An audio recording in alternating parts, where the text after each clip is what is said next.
Sono durate più di un anno le indagini dei carabinieri della compagnia di Cittadella sul giro di prostituzione che gravitava attorno a un locale notturno di Campo San Piero nell'Alta Padovana, chiuso dopo le perquisizioni della notte, e a un secondo night di Pianiga nel Veneziano. Un imponente giro,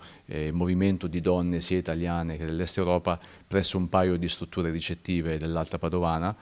localizzate in Borgo Rico e Campo San Piero, e sostanzialmente nel giro di breve tempo abbiamo capito che queste signore prestavano la propria opera sotto un paravento legale gestito peraltro da due società, una SRL e un'associazione culturale. 5 i veneti tra i 50 e i 60 anni, destinatari di misure cautelari, tra cui un trevigiano di Resana con 3 di loro agli arresti domiciliari e 2 con obbligo di firma. 40 ragazze tra i 20 e i 45 anni, italiane dell'Est Europa, si esibivano nei locali a fronte di un contratto e di uno stipendio tra i 60 e i 90 euro al mese, in apparenza regolari. Nei privé del locale, con una tariffa a tempo, 50 euro ogni 10 minuti, secondo la ricostruzione degli inquirenti, avvenivano invece prestazioni sessuali, pagate poi in contanti o addirittura col POS, fingendo che fossero consumazioni. Interessante che l'indagine patrimoniale svolta dal nucleo operativo della compagnia di Cittadella ha permesso di ricostruire una serie di movimenti finanziari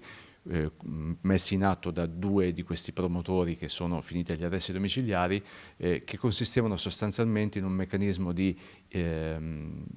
ricezione dei proventi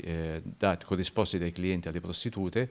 lavaggio e ripulitura attraverso una serie di operazioni bancarie e finanziarie utilizzando le 2 persone giuridiche citate, reimmissione nell'economia legale, quindi legittima. I carabinieri hanno anche sequestrato oltre 12.000 euro, mentre le accuse a vario titolo sono di favoreggiamento e sfruttamento della prostituzione e per 2 di loro di autoriciclaggio di denaro.